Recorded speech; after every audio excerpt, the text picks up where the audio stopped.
అందరికీ వందనాలు. బాగున్నారా? మంచిది. చిన్న ప్రార్థన చేసుకుందాం. పరిశుద్ధుడా తండ్రి, నీకు వందనాలు, స్తుతులు, స్తోత్రాలు ప్రభువా.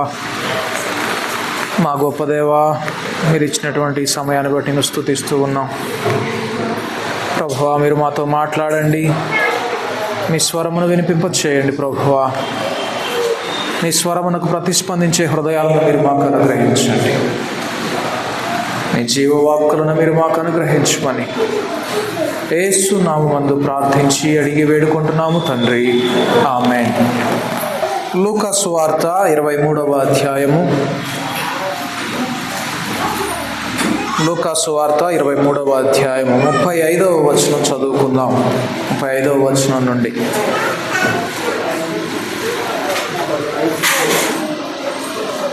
43వ వచనం వరకు. ప్రజలు నిలువబడి చూచుచుండిరి. అధికారులను, వీడు ఇతరులను రక్షించను, వీడు దేవుడు ఏర్పరచుకున్న క్రీస్తు అయిన ఎడల తను తాను రక్షించుకొనునని అపహసించిరి. అంతటా సైనికులు ఆయన ఎదురుకు వచ్చి ఆయనకు చిరకరించి, నీవు యూదుల రాజు అయితే నేను నీవే రక్షించుకొనమని ఆయనను అపహసించిరి. ఇతడు యూదుల రాజు అని పై విలాసము కూడా ఆయనకు పైగా వ్రాయబడిన. వ్రేలాడ వేయబడిన ఆ నేరస్తులలో ఒకడు ఆయనను దూషించుచు, నీవు క్రీస్తువు కదా, నిన్ను నీవు రక్షించుకొనుము, మమ్మను కూడా రక్షించుమని చెప్పాను. అయితే రెండవ వాడు వానిని గద్దించి, నీవు అదే శిక్షా విధిలో ఉన్నావు గనక దేవునికి భయపడవా? మనకైతే ఇది న్యాయమే. మనము చేసిన వాటికి తగిన ఫలము పొందుచున్నాము కానీ ఈయన ఏ తప్పిదమును చేయలేదని చెప్పి ఆయనను చూచి, యేసు, నీవు నీ రాజ్యములోనికి వచ్చినప్పుడు నన్ను జ్ఞాపకము చేసుకొనుమనెను. అందుకు ఆయన వానితో, నేడు నీవు నాతో కూడా పరదేశంలో ఉందువని నిశ్చయముగా నీతో చెప్పుచున్నాను నేను.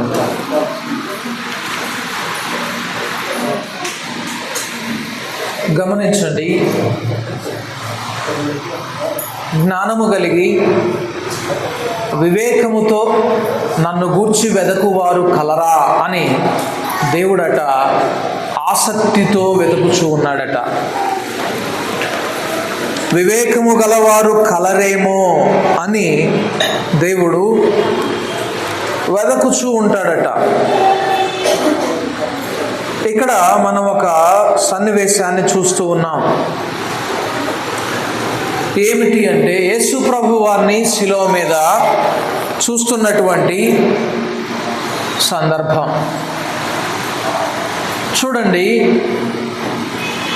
అధికారులు, పండితులు, ధర్మశాస్త్ర పండితులు, బాగా చదువుకున్నటువంటి రోమన్ సైనికులు ఉన్నారు, ప్రజలు ఉన్నారు. అందరూ కూడా యేసు ప్రభు వారిని క్రీస్తుగా గుర్తించనటువంటి సందర్భం. ఇంతమంది అధికారులు, ధర్మశాస్త్రోపదేశకులు, ధర్మశాస్త్రం అంతా అవపోసన పట్టినటువంటి పరిసయ్యులు, రోమా సైనికులు, వారు యేసును క్రీస్తుని గుర్తించలేదు. కానీ ఒక దొంగ, నరహంతకుడు, చదువు రానటువంటి వ్యక్తికి ఈయనే క్రీస్తు అనే వివేచన ఎలా వచ్చింది? ఆత్మ సంబంధమైన వ్యక్తిగా ఒక క్షణంలో అతను ఎలాగ మారిపోయాడు? ఈ దినాన కొన్ని సంవత్సరాలుగా దేవుని వాక్యాన్ని వెంబడిస్తూ, దేవుని మాటలు వింటూ, యేసును రక్షకునిగా అనగా మన పాపముల నుండి పూర్తిగా విమోచించే రక్షకునిగా మనం ఎందుకు చూడలేకపోతా ఉన్నాం? ఆయన కేవలం క్షమించే వ్యక్తిగా మాత్రం ఎందుకు చూస్తూ ఉన్నాం? ఏమిటి తేడా? చూడండి, వివేచన కలిగిన వారు ఉండాలి. ఆదాము పాపము చేసినప్పుడు అతనిని పాపములోనికి నడిపించినటువంటిది మంచి చెడ్డల వివేకమునిచ్చే వృక్ష ఫలం. ఆ వివేచనకి ఈనాడు శిలువ మీద ఉండినటువంటి చదువు రాని దొంగకు ఉండినటువంటి వివేచనకి చాలా తేడా ఉన్నది. అతడు ఆదాము ఒక మంచి చెడ్డల వివేకమునిచ్చు ఫలం యొక్క ఆ వృక్షం యొక్క ఫలం తిన్నాడు. ఈ దొంగ యేసుతో పాటుగా శిలువ వేయబడి రక్షింపబడినటువంటి దొంగ, ఆయన కూడా వివేకమును పొందుకోగలిగాడు. ఏంటి తేడా? క్రైస్తవుడు వివేకము కలిగినటువంటి వాడిగా, దేవుని వెంబడిస్తున్నటువంటి వానిగా ఉండాలని దేవుని వాక్యం సెలవిస్తూ ఉన్నది. చూడండి, ఆ మార్గాన పోతున్నటువంటి వారందరూ కూడా యేసు ప్రభువును చూస్తూ యేసే క్రీస్తట, ఈయన క్రీస్తు అయితే తాను రక్షించుకొనగలడో లేదో చూద్దామని అపహసిస్తూ ఉంటే, అకస్మాత్తుగా ఈ దొంగ అంటున్నాడు, ఈయన ఏ తప్పిదమును చెయ్యలేదు. చూడండి ఎలా చెప్పగలిగాడు ఈ దొంగ. చుట్టుపక్కల ఒక్కరు కూడా యేసు ప్రభువుతో ఉండినటువంటి వారు లేరు, ఆయనను అంగీకరిస్తున్నటువంటి వారు లేరు. అందరూ విరోధముగా ఆయనకు విరోధంగా మాట్లాడుతూ ఉంటే, సహజంగా నిప్పులేనిదే పొగ రాదు కదా. కాబట్టి ఏదో ఒకటి ఆయన ఏదో తప్పు చేసి ఉంటాడు, అందుకే ఇంతమంది మాట్లాడుతున్నారు అన్న ఆలోచనలో ఉండాలి ఆ దొంగ. కానీ దానికి భిన్నంగా ఈయన ఒక్కసారిగా అందరికి విరోధముగా ఆత్మానుసారుడైనటువంటి వ్యక్తిగా మారిపోయాడు. ఈయన యందు ఏ తప్పిదం లేదు అని చెప్పగలుగుతున్నాడు, సాక్ష్యం ఇవ్వగలుగుతున్నాడు. ఇంతటి గొప్ప వివేచన యెషయా గ్రంథము 11వ అధ్యాయములో యేసు ప్రభు వారిని గురించినటువంటి ఒక ప్రవచన వాక్యం ఉన్నది. యెషయా గ్రంథము 11వ అధ్యాయం. యేసు ప్రభు వారి యొక్క క్వాలిటీస్, ఆయన 4వ వచనం నుండి, కంటి చూపును బట్టి తీర్పు తీర్చడు, తాను వినుదానిని బట్టి విమర్శ చెయ్యడు. అబ్బా, ఈ అనుభవంలోకి వెళ్ళిపోయాడు ఒక్కసారిగా. అంతకు ముందు వరకు అతడు ఒక కరుడుగట్టిన నేరస్తుడు, శిక్షకు పాత్రుడు, సిలువ వేయబడినటువంటి ఒక దొంగ, ఒక కామన్ థీఫ్, ఒక నేరస్తుడు. ఒక్కసారిగా అతని దృక్కోణం మారిపోయింది. తాను వినుదానిని బట్టి విమర్శ చేయడం లేదు, తాను చూస్తున్న దాన్ని బట్టి తీర్పు తీర్చడం లేదు. ఒక్కసారిగా ఆత్మ సంబంధమైన దృష్టితో చూడడం నేర్చుకున్నాడు. ఎలా మార్చబడగలిగాడు చూడండి. నిజమైనటువంటి దేవుని వివేకము తెలివి జ్ఞానమును బట్టి దొరకదు. గమనించండి, మరలా చెప్తున్నాను. నిజమైనటువంటి వివేకము తెలివిని బట్టి జ్ఞానమును బట్టి దొరకదు, యథార్థతను బట్టి దొరుకుతుంది. ఇక్కడ ఈ దొంగ యథార్థముగా, అవును ఇది మనకు తగినదే, మనం నేరస్తులమే, కానీ ఆయన యందు ఏ తప్పిదము లేదు. యథార్థ హృదయం కలిగినటువంటి దొంగ, అతని యొక్క యథార్థత అతనిని జీవింపజేసేటటువంటి వివేకంలోకి నడిపించింది. ఆదాము యొక్క ఆ వివేకము అతన్ని ఆదాము యొక్క వేషధారణ అతనిని నశింపజేసే వివేచనలోనికి తీసుకొని వెళ్ళింది. చూడండి, ఇప్పుడు ఇందాక మనం చదువుకున్నటువంటి వచన భాగం, కంటి చూపును బట్టి అతడు తీర్పు తీర్చడు, తాను వినుదానిని బట్టి విమర్శ చేయడు. దానికంతటికి కారణం ఏంటి అంటే ఆ పై వచనంలో ఉంటుంది, యెహోవా భయము అతనికి ఇంపైన సువాసన. కాబట్టి ఒక అవివేకపు ఆలోచన నుండి, ఒక అజ్ఞానపు మార్గము నుండి వెలుగు మార్గం వైపు నడిపించేటటువంటి వివేచనకు దారి తీసేదేంటో తెలుసా? యెహోవా భయము. యెహోవా యందలి భయము జ్ఞానమునకు మూలము. ఆయన శాసనములు గైకొనుట వివేచనకు దారితీస్తాయి.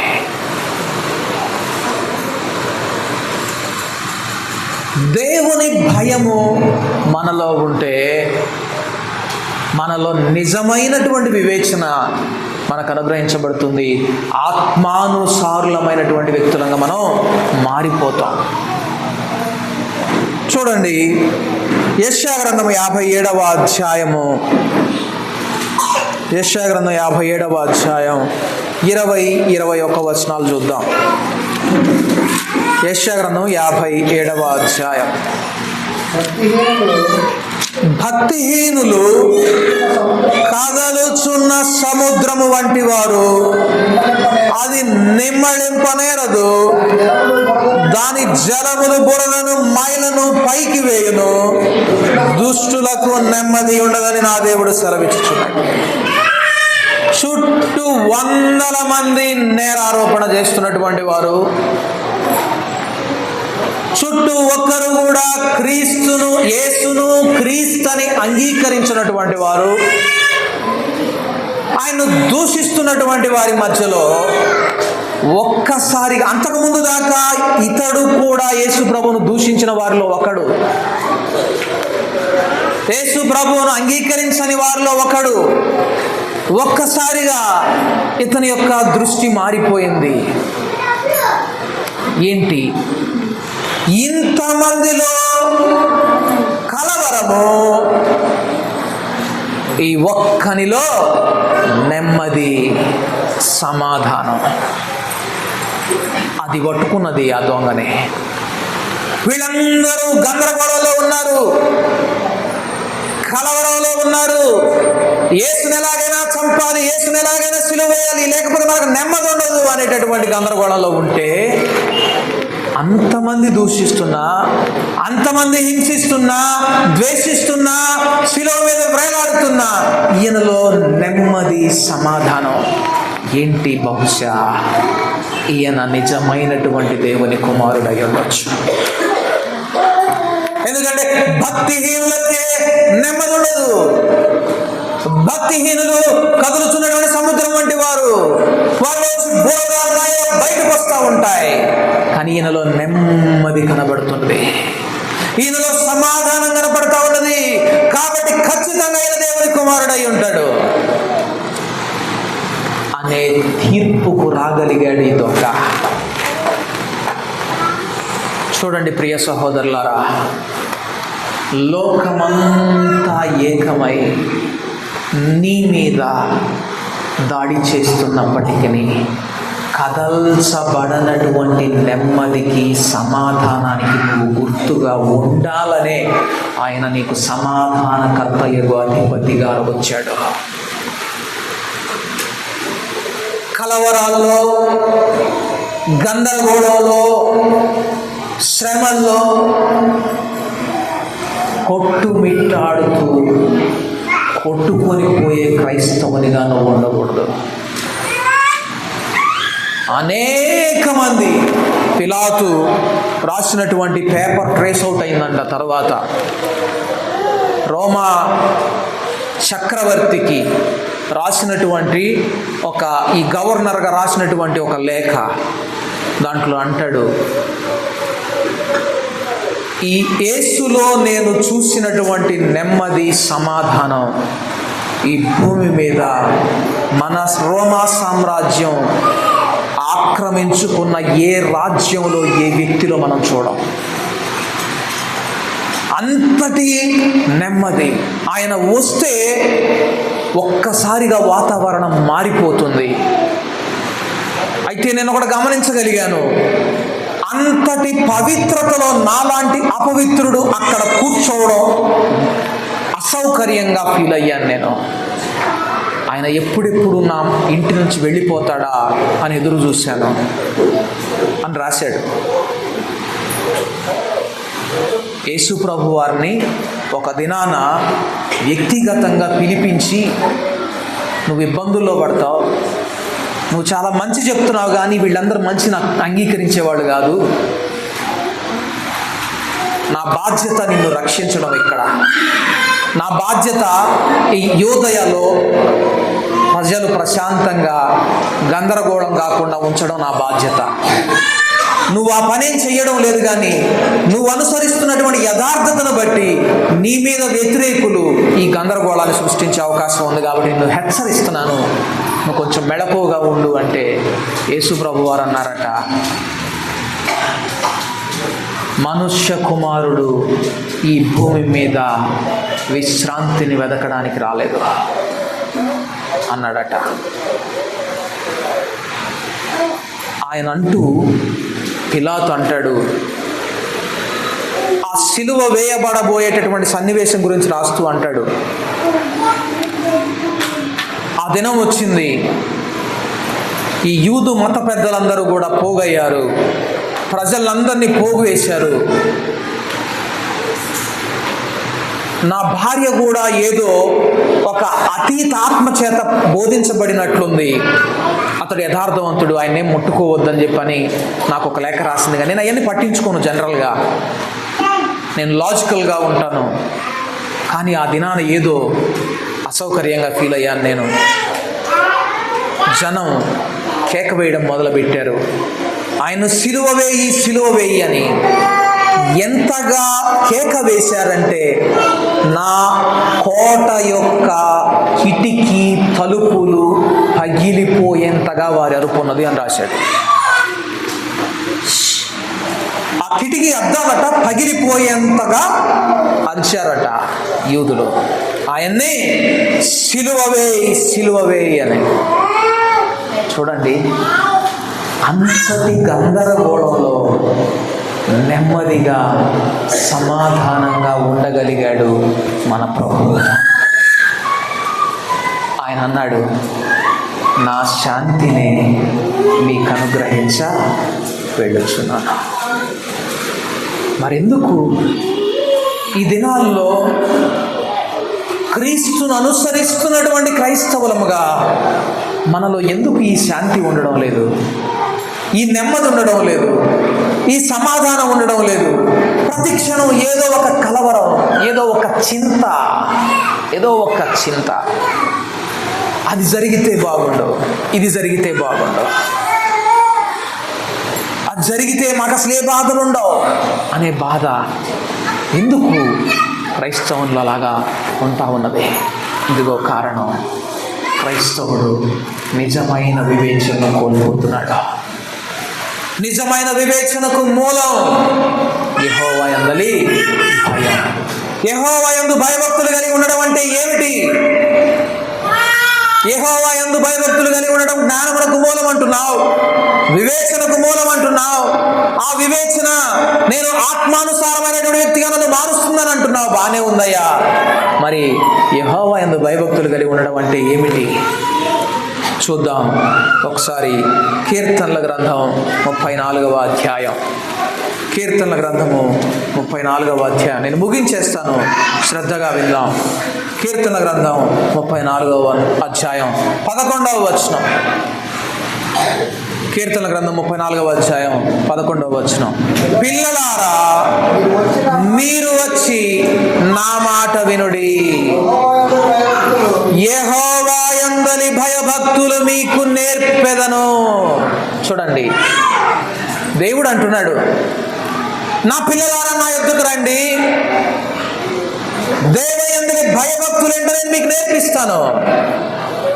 ఈరోజు ఆత్మస్వరూపిగా దేవుడు మన మధ్య నిలువబడి మాట్లాడుతూ ఉన్నాడు. దేవుని యందలి భయభక్తులేంటో నేను మీకు నేర్పిస్తాను. పిల్లలారా నా మాట వినండి. ఏంటయ్యా? సరే వింటాం, ఏంటో చెప్పు. దేవుడు అంటున్నాడు 13వ వచనం, చెడ్డ మాటలు పలుకకుండా నీ నాలుకను, కపటమైన మాటలు పలుకకుండా నీ పెదవులను కాచుకో, కీడు చేయుట మాని మేలు చేయి, సమాధానమును వెదకి దాన్ని వెంటాడు. యెహోవా యందలి భయభక్తులు అంటే అదే. యెహోవా యందు భయభక్తులు కలిగి ఉండుట జ్ఞానమునకు మూలము, తెలివియు వివేచనయు పుట్టించు దేవుని వాక్యమట.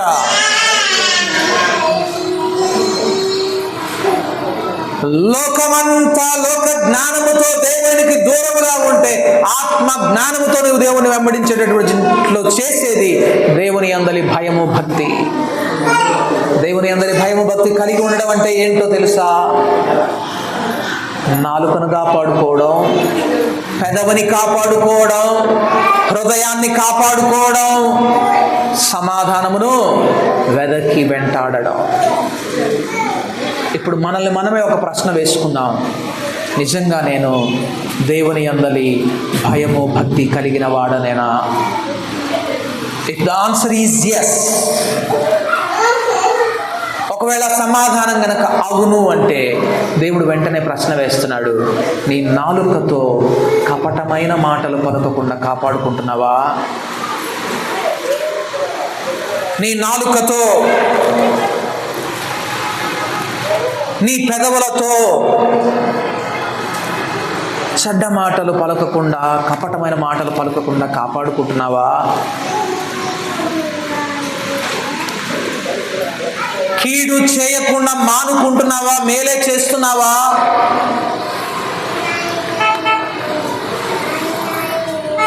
సమాధానమును వెదకి వెంటాడుతున్నావా?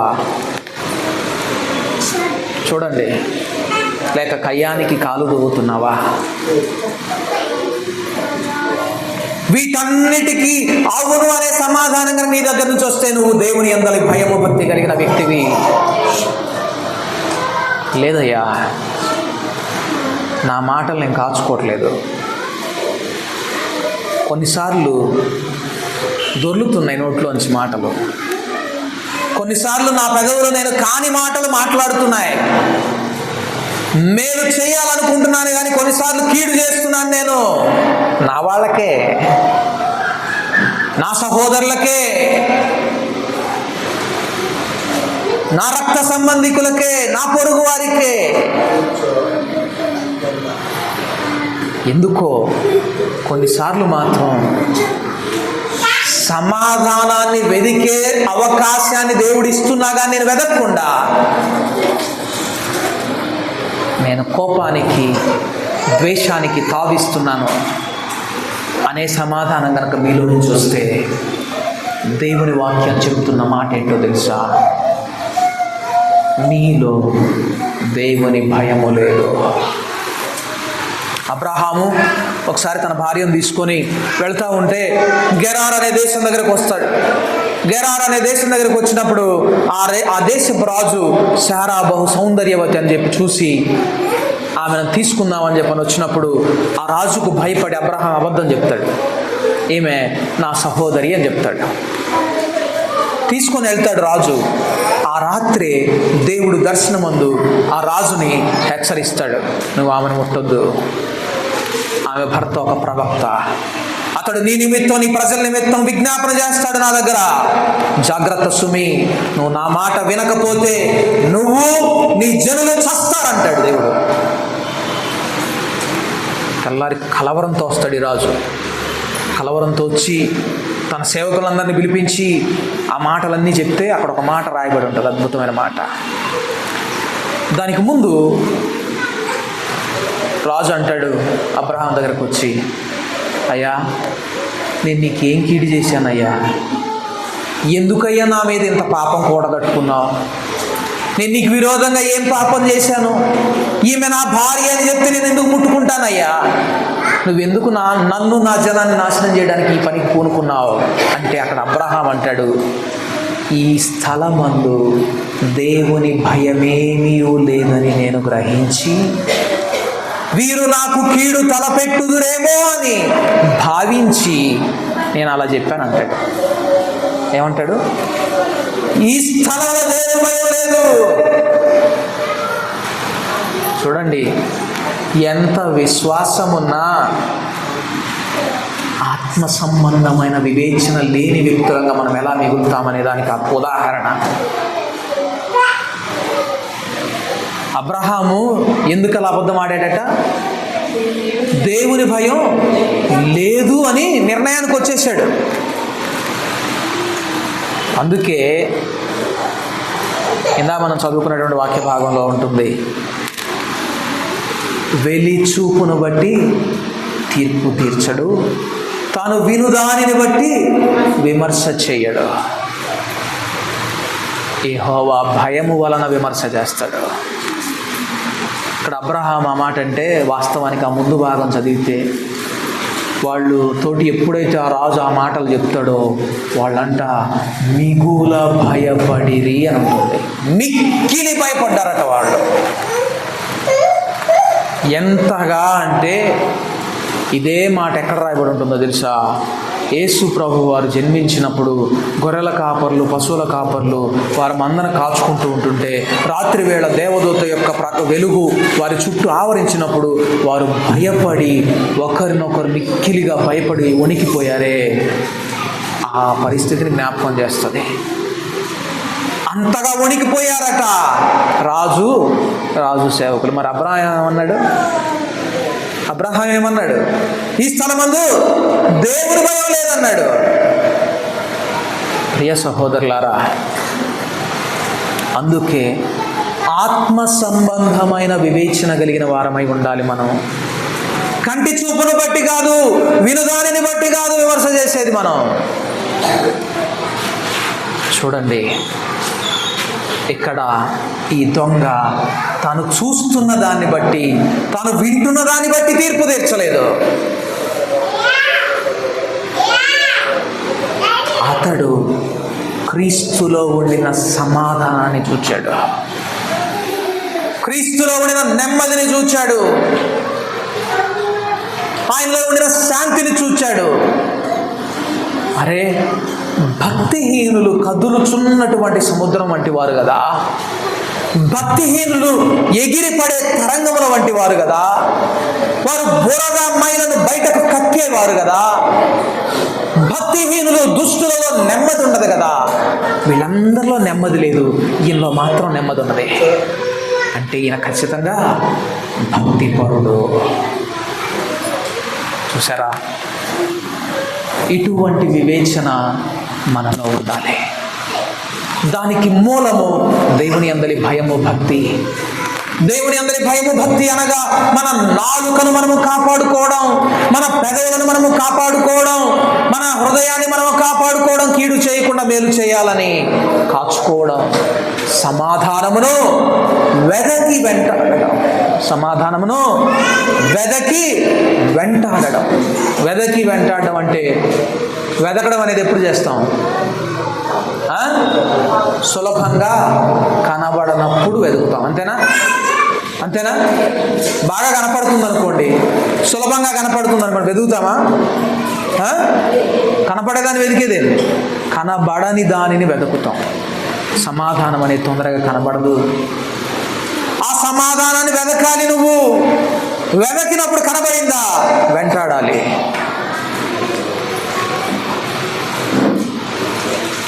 అలా మనం ఉండాలి అంటే క్రీస్తును గూర్చిన జ్ఞానము మనకు కావాలి, దేవుని యొక్క జ్ఞానం మనకు కావాలి. సమస్త జ్ఞానమునకు మించిన దేవుని సమాధానము మీ తలంపులకు కావలి ఉంటుంది అంటుంది లేఖనం. మనం కీడు తలపెట్టకుండా మేలు చేసేవారింగా, చెడ్డ మాటలు పలకకుండా మంచి మాటలు పలికేవారింగా, కపటపు మాటలు పెదవుల వెంట రాకుండా ఆశీర్వాదపు మాటలు వచ్చే విధంగా దేవుని సమాధానం మన తలంపులకు కావలి ఉంటుందట. దేవుని అందలి భయము భక్తి మన మాటల్లోనే తెలుస్తుంది. అందుకే మలాకీ గ్రంథములో ఒక మాట అంటాడు. మలాకీ గ్రంథము 3వ అధ్యాయము 16వ వచనంలో ఒక మాట ఉంటుంది, చూద్దాం.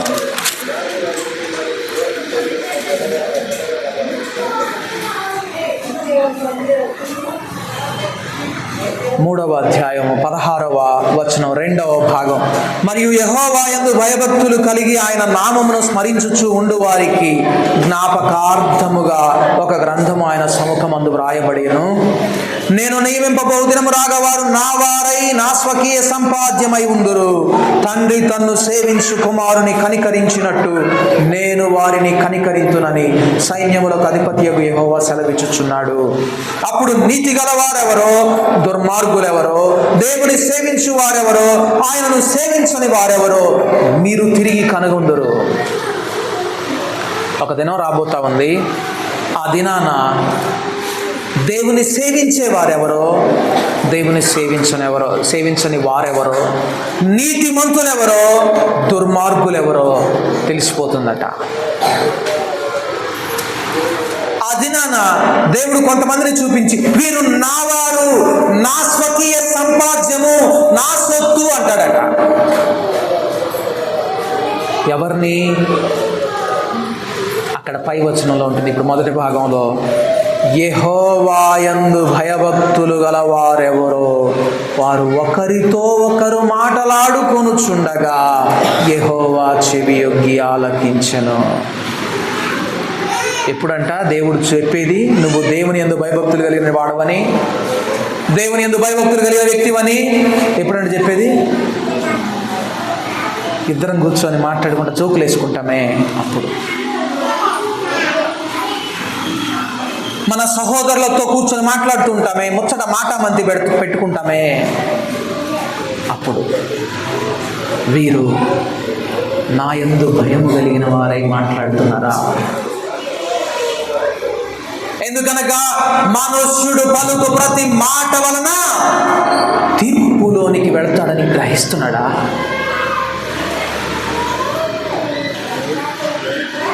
ఎలాగుంటున్నాయి నీ మాటలు? నీ బంధువులతోటి, నీ స్నేహితులతోటి, నీ ఇరుగు పొరుగు వారితోటి కూర్చొని మాట్లాడుతున్నప్పుడు దేవుని భయము నీ మాటల్లో కనబడుతున్నదా? ఒకానొక సందర్భంలో మోషే యొక్క దేహాన్ని గురించి ఆర్గ్యుమెంట్ జరుగుతూ ఉంటుంది. అపవాది వచ్చి అంటాడు, దేవుని ఆజ్ఞను మీరాడు, దేవుడు మాట్లాడమంటే అవిధేయత చూపించి కొట్టాడు, అందును బట్టే దేవుడు ఇక నువ్వు వాగ్దాన భూమిలో ప్రవేశించలేవు అన్నాడు, కాబట్టి ఇక ఇతడు నా వాడే, నేను తీసుకొని వెళ్ళిపోతా అంటాడు. అక్కడ మిఖాయేలు దేవదూత అపవాదితో వాదిస్తూ ఉంటాడు. లేదు లేదు, అతడు అనేక మంది ఇశ్రాయేలీయులను దేవుని ఆజ్ఞలను అనుసరించి నడిచేటట్లు కారకుడయ్యాడు. హెచ్చరించి నడిపిన నాయకుడు, దేవుని మాటలను ప్రజలకు తెలియజేసినటువంటి సేవకుడు, అతడు దేవుని వాడు అని వాదన చేస్తూ ఉంటే అపవాదేమో ఇతడు నావాడు అని వాదిస్తూ ఉన్నాడట. అక్కడ ఒక అద్భుతమైన మాట వ్రాయబడి ఉంటుంది. మిఖాయేలు అపవాదిని దేవుడు నిన్ను గద్దించునుగాక అన్నాడే కానీ తూలిపడి దుర్మార్గుడు పోను అని చెప్పి అనలేదట. అపవాదిని కూడా తిట్టలేదట మిఖాయేలు. చూసారా? మరి మనం మాట్లాడేటప్పుడు అలాగే మాట్లాడుతున్నామా? ఎందుకంటే మిఖాయేలుకి ఏముంది? దేవుని భయం ఉన్నది. ఎందుకంటే నేను మాట్లాడే ప్రతి మాట వలన నేను తీర్పులోనికి వెళ్తాను. తలంపు వల్లనే కదా తీర్పులోకి వెళ్ళింది నా సాటి దేవదూత లూసిఫర్. కేవలము హృదయంలో అనుకున్న ఒక మాటను బట్టే కదా తీర్పులోనికి వెళ్ళింది. నేను ఎందుకు పలికి దోషినవ్వాలి? చూసారా ప్రియ సహోదరులారా, ఆత్మ సంబంధమైన వివేచన. నీ మాటలు దేవుని యందు నువ్వు భయము భక్తి కలిగి ఉన్నావో లేదో చెప్తాయట. నీ ముఖ కవళిక సాక్ష్యం ఇస్తుంది అంటుంది లేఖనం. ప్రియ సహోదరులారా, మన మాటలు ఎలాగుంటున్నాయి? ఇష్టం వచ్చినట్లు, మనస్సుకు తోచినట్లు, మనస్సు ద్వేషించినట్లు, శరీరము కోరుకున్నట్టు మాట్లాడుతున్నామా? లేక దేవుడు కోరుకున్నట్టు మాట్లాడుతున్నామా? దేవుడు ఎట్లా కోరుకున్నాడు తెలుసా? నువ్వు మాట్లాడితే నీ మాట ఉప్పు వేసినట్టుండాలి. ఉప్పు వేసినట్టుండాలి. నీ మాట సారవంతంగా ఉండాలి. మురికి మాటగా, బురదను తెచ్చే మాటగా ఉండకూడదు.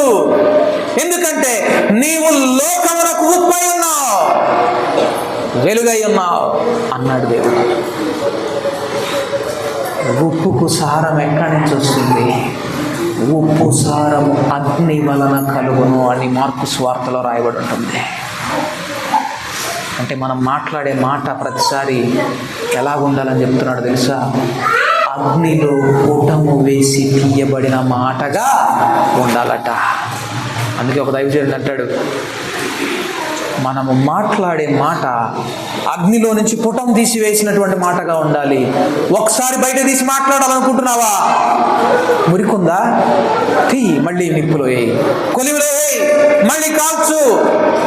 ఆ మలినం అంతా పోవాలి, మళ్ళీ బయటది. ఇంకా మలినం ఉందా? మళ్ళీ అగ్నిలో వేయి.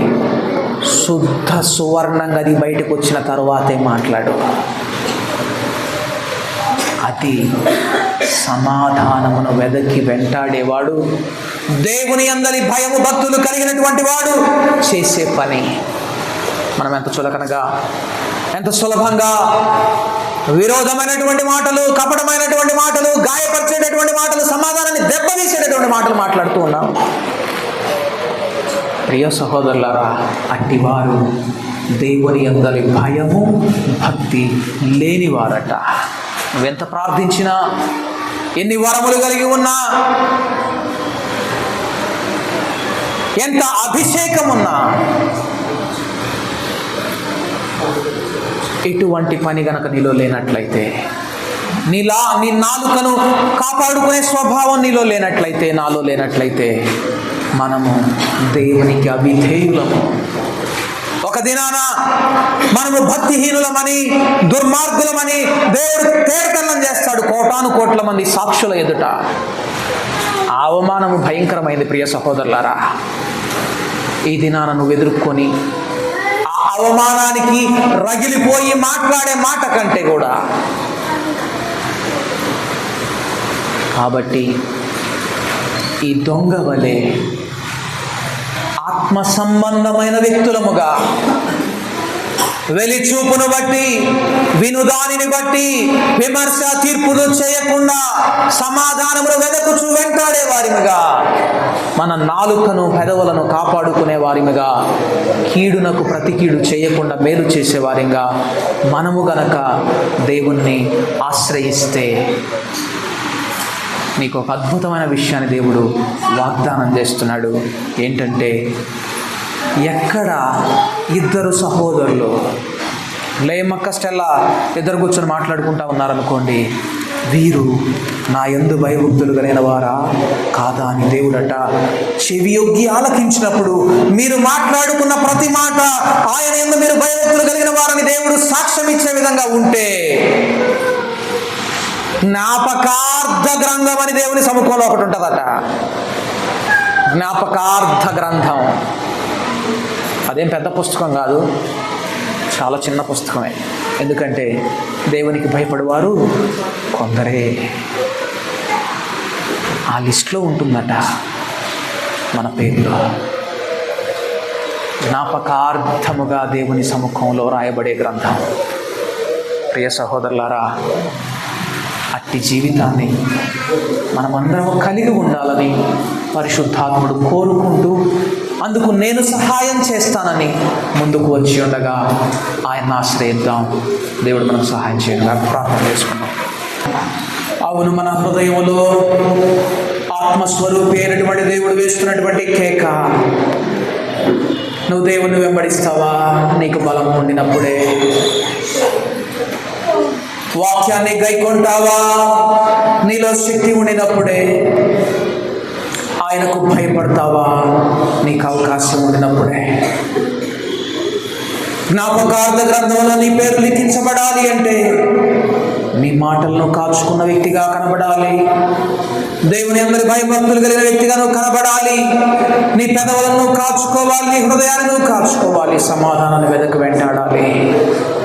ఆత్మ సంబంధమైన వివేచన కలిగిన వ్యక్తిగా, వెళ్ళి చూపును బట్టి విమర్శ చేయక, వినుదానిని బట్టి తీర్పు తీర్చక, దేవుని భయమును అనుసరించి మాట్లాడే వ్యక్తిగా, ఆ దొంగ వలె రక్షింపబడాలి అంటే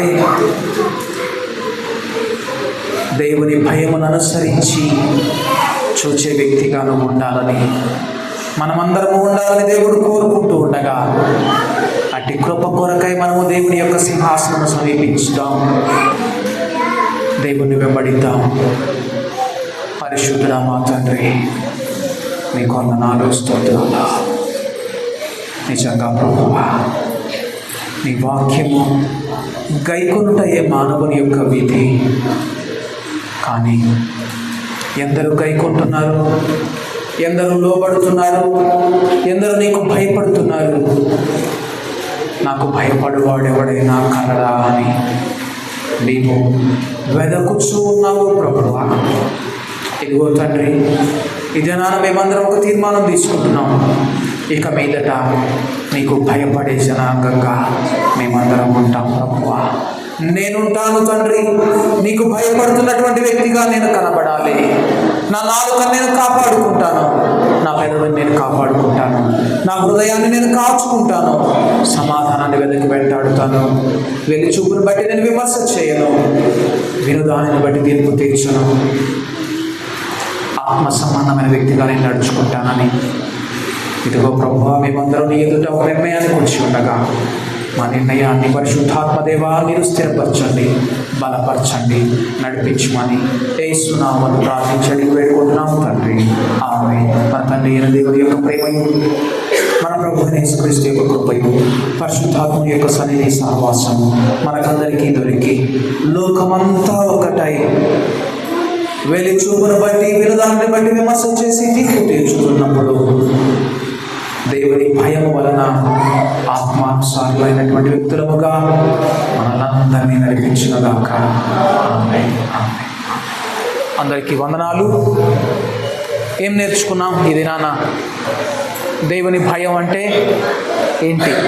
దేవుని భయం అంటే, దేవుని అందరి భయము భక్తి కలిగి ఉండడం అంటే నాలుకను కాచుకోవడం, పెదవులు కాపాడుకోవడం, హృదయాన్ని కీడు చేయకుండా మేలును చేసేదిగా సిద్ధపరచడం, గందరగోళంలో, దూషణలో, ద్వేషంలో సమాధానాన్ని వెదకి వెంటాడడం. ప్రియ సహోదరులారా, తీర్మానం తీసుకొని వెంబడించే వారం అవుదాం తప్ప విని విడిచిపెట్టే వారంగా ఉండిపోకూడదు. దేవుడు మనకందరికీ సహాయం చేయనుగాక. అందరికీ వందనాలు.